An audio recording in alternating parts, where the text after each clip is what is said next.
Let me ask a couple of points here, and then we will come back to you. Philipp, you mentioned about this was very interesting story. Actually, it was quite eye-opening for me also that in Switzerland that most of the high precision manufacturing units are not in the largest city, but in the outskirts. And I think it's quite similar to what we see also in Japan, like the manufacturing sector, especially not the big companies, but the small, medium enterprises, SMEs, which actually has the very high precision skills of different types of manufacturing unit. These are maybe 20 people, 50 people, companies, and so on.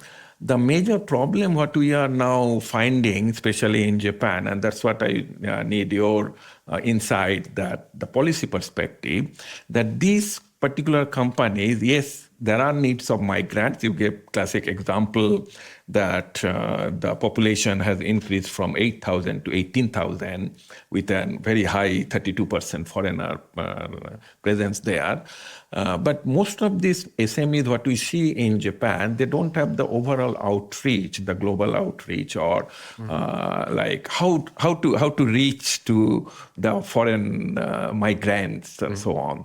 So they are possibly, does Switzerland has a more sort of specific policy for this to help this type of SMEs, or how does it work? Like how the policy perspective, how they reach out to this type of people?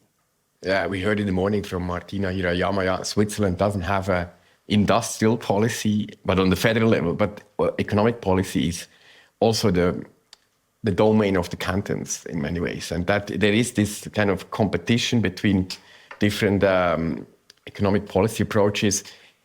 It's not just lowering tax, it's also the infrastructure, the skilled labor. I mean, another example could be the canton of Solothurn with the watch industry history that it was essentially the invention of the modular business, putting all kind of specialized firms, and at the end, the watch movement is made in a very robust, resilient way. So because if a watchmaker would do everything himself, he would never end anywhere. And this precision know-how could then be applied to build up a medical industry. And now there was Biogene investing 1 billion in a production plant in Solothurn, creating a completely new set of skills and a new employment. And that is, I think that's the strength of Switzerland. It's not one center and every other region is serving this center. In fact, when we compare Winterthur with Baden, Winterthur is part of the canton of Zurich. It used to be a heavily industrialized site, but now it has the dominance are services because it's too close to the center.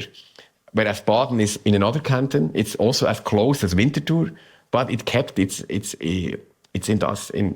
industrial culture, and that could, I'm saying, yeah, the decentralized policy system enables the decentralized economic system, and that's a little bit. Another very interesting point you mentioned, like this incremental innovation.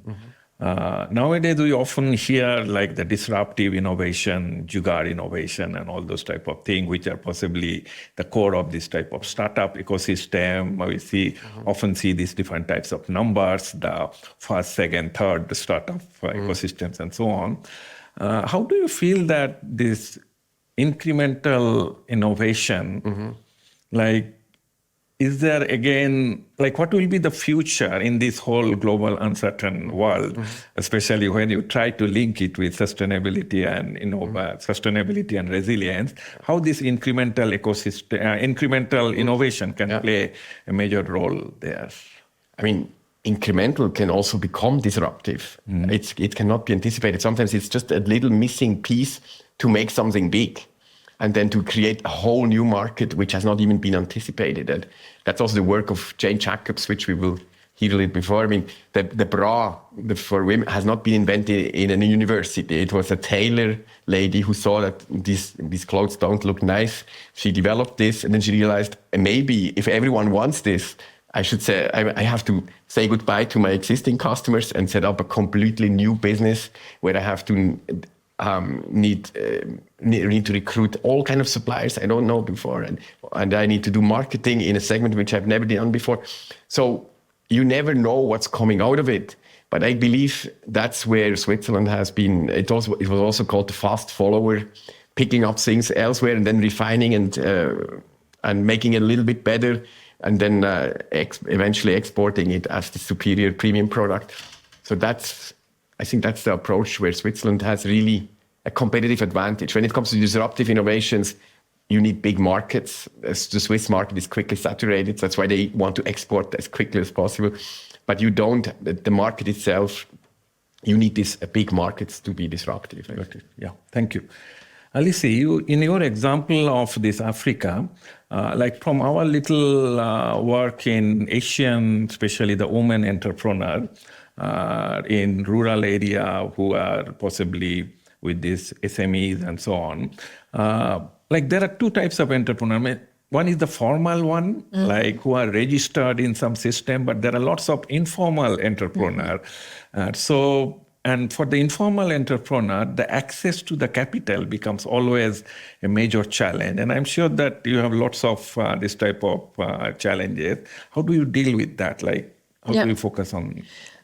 So it's probably the reality of most of the micro entrepreneurs that we work with, or the more regulated SMEs, but that work with a lot of casual workers or informal gig workers on their platform, etc. So there are many examples where informality is embedded within the value chain. And I think that's why migration really needs to be seen as an actor of this kind of economic infrastructure and kind of how we build stability versus an outsider approach, which was what you had mentioned earlier. We try to come in with the same tools, but starting a bit earlier on, okay, what does it mean to be legally registered, and figure out models in which we can do that at scale? What is kind of the business training that you need? Because there is a jargon that you need to understand and approach in order to access certain support or in order to access certain financing. But the financing gap for these women entrepreneurs is massive. We're talking trillions of dollars. So no one is addressing it. And there's a huge injustice on the perception of risk of these entrepreneurs and these businesses. So that's why we have to prove at scale with enough historical data. And that's where data is so important for us, to prove to the market and recalibrate their perception of risk of these entrepreneurs, so that that more capital can be reallocated to these entrepreneurs, which are very much the foundation of the economy, like the SMEs in Switzerland, which are the foundation of its economy. Okay, thank you. Thank you very much. We still have some time, so if you have any questions or comment, okay, one.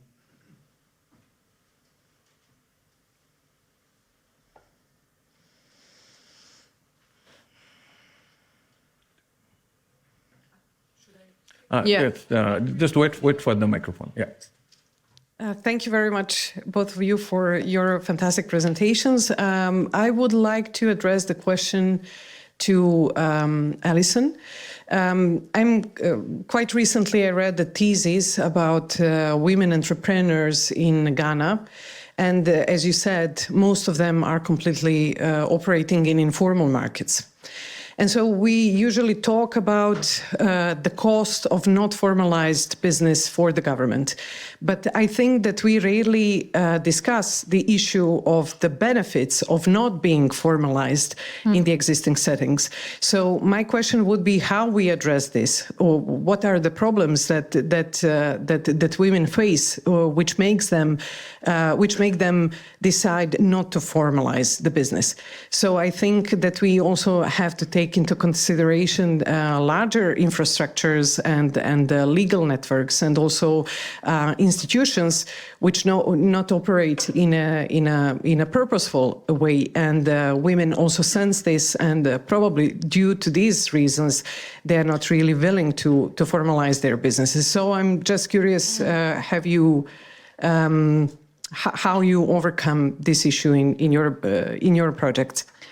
It's really difficult because it's very systemic to even the cultural imbalances, which, as you said, really are embedded in everywhere in the infrastructure, the networks, the way they operate. And it's a burden that you see the moment a child is born.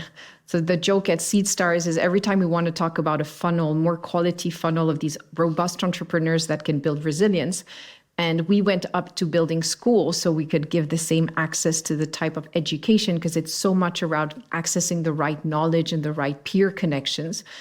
So we did, for example, in Abidjan, a coding and entrepreneurship school only for women, and one coming from secondary cities. But the reality is we should be starting a nursery at like daycare for really young children to kind of reroute the perceptions and train the parents, and then the parents within the communities.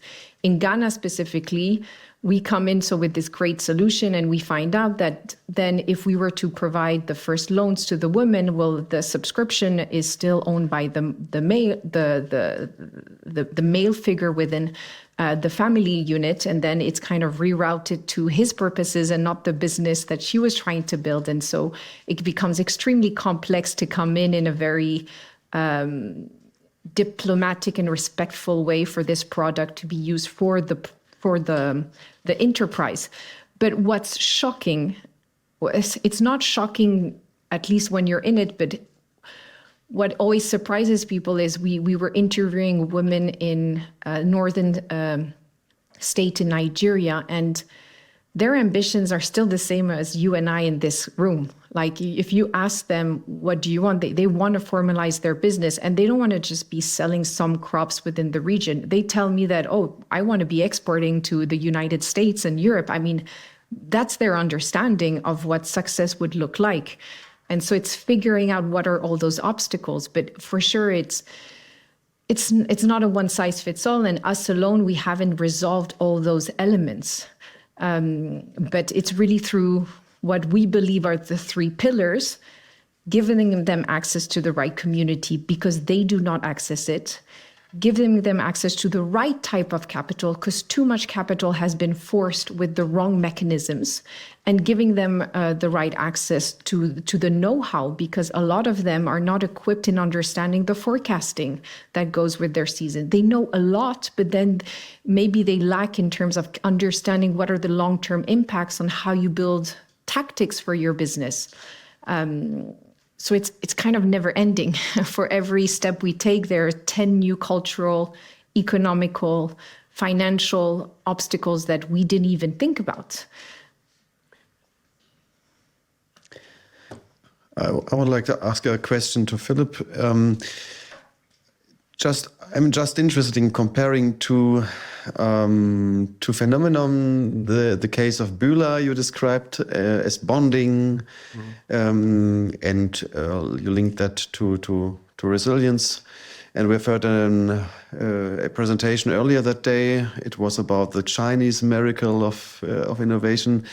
It's also a kind of bonding in my perspective, but differently. So when the local government calls in the morning at 4:30 and asks if the factory, why the factory uses less electricity. So might those two varieties of bonding produce different kinds of innovation, or this is a very academic question, sorry, but I'm very curious. What do you think about this? Yeah, you would say Switzerland is certainly not an authoritarian system, but they're watching you.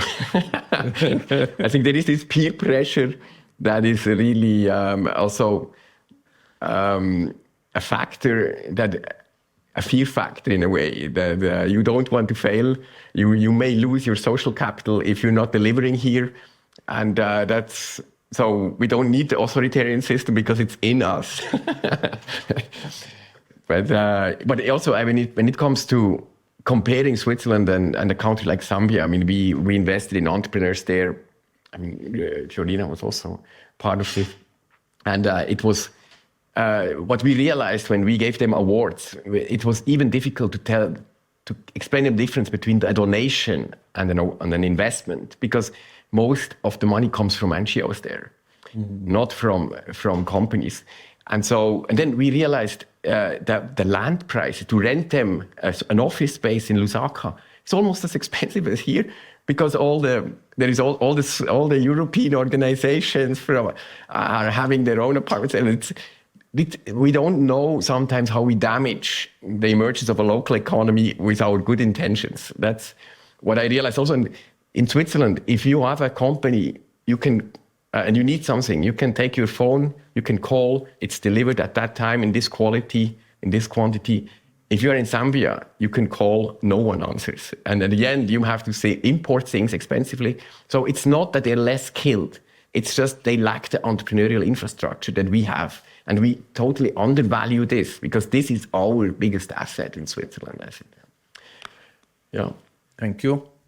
Yes, please. Hopefully the last one, but for Philipp, as much as Switzerland is a really small country relatively to many other countries, we are now in a situation where, and then this is a feedback I get from almost everyone I meet lately, due to the issues with the US administration and how pharma companies in Switzerland specifically were impacted. We have a lot of people who migrated to Switzerland before, working in the pharma industry, but now they are all, well, not all, but a lot of them in thousands are out of a job.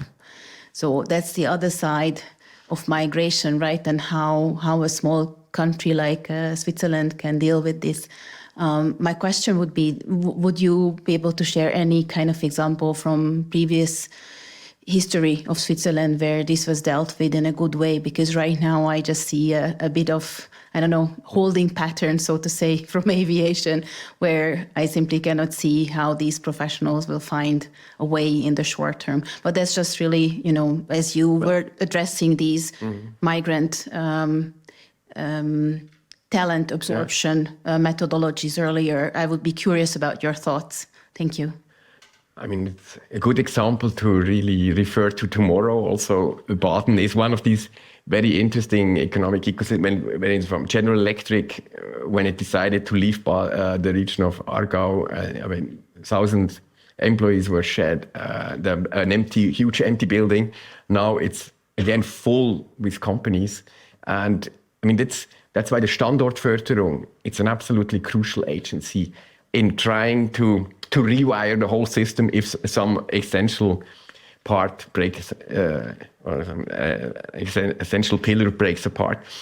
And that's essentially the message of this conference, I think, that an external shock can, if you have a high degree of economic complexity, you are much better in responding quickly to such a crisis by discovering new opportunities, approaching new clients.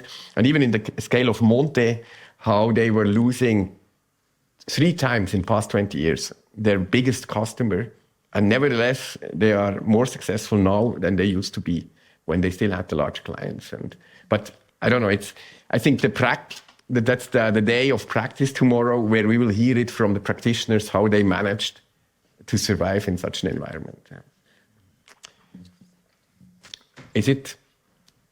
What time is it now? Oh, I have. Yeah, we still have. We have 20 minutes. Maybe a little bit of a provocative question. Do you see any kind of a risk that when we talk about innovation, migration, but other components as well as we talk today, and thereby at the same time also use, for example, AI or our experience we gained here in our regions, in our European sphere, for the benefit of other regions on the globe, that through that we kind of induce a bias, which is based on our thinking, our experience, our history, which might not be the suitable one for other regions on the globe, for addressing migration, immigration topics as well at the same time. So do you see that, or is that something you basically keep out of the scope of the discussions usually? Mm-hmm. I mean, I think in our case, so human has bias, so we will have bias at any impact.